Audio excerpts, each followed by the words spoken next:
সামাজিক যোগাযোগ মাধ্যমে তুমুল প্রশংসিত এবং চ্যানেল আইয়ের জনপ্রিয় উপস্থাপিকা দীপ্তি চৌধুরী বিবাহ বন্ধনে আবদ্ধ হয়েছেন।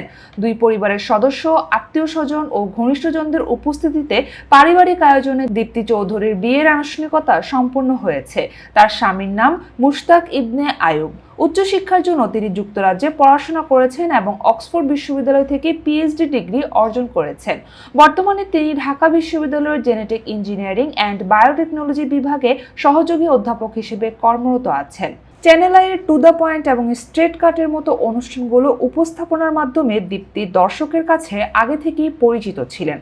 তবে গত 5 আগস্টের পর তিনি সামাজিক যোগাযোগ মাধ্যমে তুমুল জনপ্রিয় ও প্রশংসিত হন। মূলত চ্যানেল আইয়ের টু দ্য পয়েন্ট অনুষ্ঠানের কোটা সংস্কার ও বর্তমান পরিস্থিতি শীর্ষক একটি টক শো তাকে ব্যাপক আলোচনার কেন্দ্রে নিয়ে আসে। ওই পর্বে অতিথি হিসেবে উপস্থিত ছিলেন সাবেক বিচারপতি শামসুদ্দিন চৌধুরী মানিক।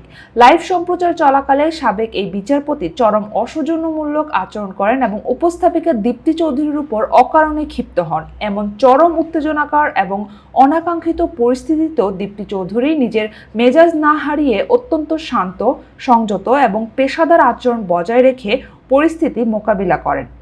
নেতিবাচক পরিস্থিতিতেও সম্মান বজায় রেখে কথা বলার জন্য সবাই দীপ্তি চৌধুরীকে রীতিমতো বাহবা দেন। সেই থেকেই তিনি টেলিভিশন সাংবাদিকতা ও উপস্থাপনা জগতে একটি অত্যন্ত প্রশংসিত নাম।